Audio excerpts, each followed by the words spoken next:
Whether you like lots of role playing and intrigue, or you prefer just a good old fashioned dungeon crawl, the Princes of the Apocalypse module might have exactly what you're looking for. Hello, I'm Gregory, and welcome to 1 in 20 D&D.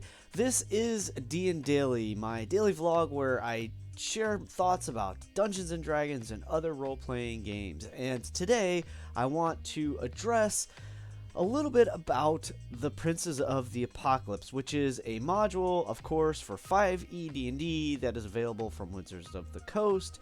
And I have been running it for 2 different groups now, and I wanted to share some thoughts and insights into what I love about this module. Before I do that, I do want to say thank you for the amazing comments from the video yesterday. We talked a little bit about Feast of Legends, which is a free to download RPG from Wendy's of all places. Had some interesting thoughts and raised some questions, and the feedback I received was fantastic, so thank you. And Vaughn, as promised, let's talk a little bit about the Princes of the Apocalypse today.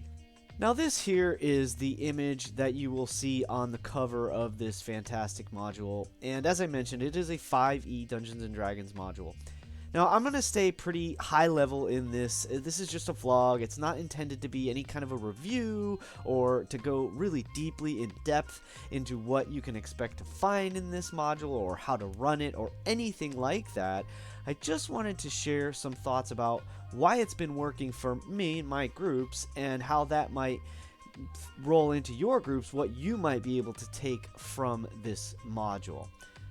Basically, first and foremost, what I think is the coolest thing about this one in particular is that with Princes of the Apocalypse, you have access to a really nice balance, in my opinion, between some good opportunity for role-playing and intrigue, as well as some good old-fashioned kind of like dungeon crawl and monster and villain combat, which is cool and fun and a big part of, in my opinion, Dungeons and Dragons. So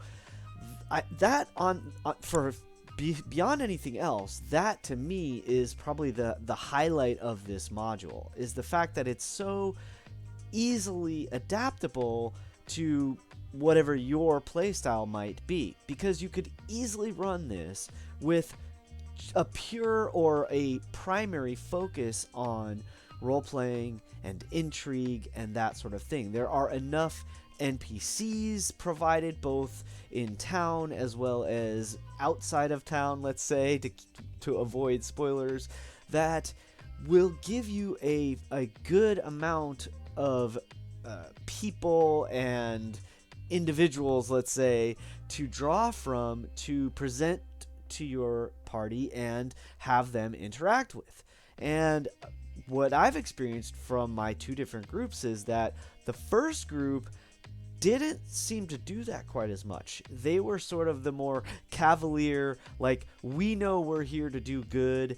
These people are clearly up to no good, and we're going to stop them, which has been awesome. It's been this really fun kind of like forward momentum feeling adventure, and that one kind of leaned more towards the dungeon crawl feeling of game, and they have the most of the role playing, I have to say, has involved the players sort of interacting with each other, which is great, and I enjoy it. I have definitely given them some opportunities to role play outside of inter-party stuff, but this party definitely has been a little more, like I said, forward focused. They've been like, they have a goal, they know what they need to do, and they want to get it done sort of as quickly as possible, which is really cool. It's they've almost created their own tension in that regard.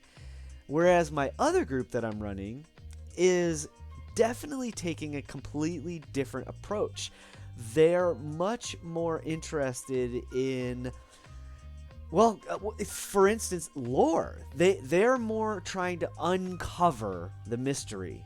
So it's almost like they are a bunch of sleuths, a bunch of mystery solvers, or private investigators or something like that, and they're trying to sort of uncover what's going on and maybe not necessarily jump to conclusions, which I really admire. And it's made a kind of a big challenge for me to be a little more innovative and a little more thoughtful about how their interactions are going to change things or shift the dynamics. It's a challenge and I enjoy it. However, the last few sessions, they've definitely gotten into some pretty hardcore fights, which is great, and I feel like it's helping bring this group together to maybe instill them with, like, well, we better be damn careful, but I think we can kind of overcome anything together. At least I hope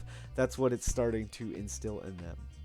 Now, what I love, again, beyond just this balance, where it has this nice mix of whether you prefer hardcore dungeon crawl, monster fighting, and villains, and that kind of thing, or whether you like to go more in the side of, like, lots of role-playing and mysteries to be solved and this kind of stuff, there's a really nicely presented balance, and it's really up to us as the DM, up to you as the DM, if you should try to run this, how you want that to play out in your game. That being said, this is the first real, these two games are the first real adventures I've had into running a game. And so I was initially going to do this as my first game, my first group, I was initially going to do it as a homebrew, and I got pretty overwhelmed real quick and realized, wait a minute, like, even with all my experience playing D&D, it's not the same when you get behind the screen. And so having this module to draw upon has been a huge help for me. It has really made running these games for my friends that much easier. And so this one in particular it feels to me like it has a great flavor that you can personalize. One of the reasons that I was drawn to this module, and might intrigue you as well, is this is actually a throwback to one of the older Advanced Dungeons & Dragons. I think it was actually technically 2nd edition, the Temple of Elemental Evil. And that game, I actually had bought that module years ago and read into it, and I was like, wow, this is intense, but never actually ran it. And so when I saw that they were introducing this, the Princes of the Apocalypse, in 5e, and I saw, again, the artwork, like, this artwork is just incredible, and there's all kinds of other great artwork. It's very evocative, and it gave me a better sense of what this was about. There's these 4 factions, let's call them, that are loosely working together, but also at odds with each other. So it gives you these interesting dynamics that are happening sort of behind the scenes that the players might not be aware of. And then it also creates this awesome imagery of, like, these primal elements that are trying to influence the world around them, but are also, coming to heads.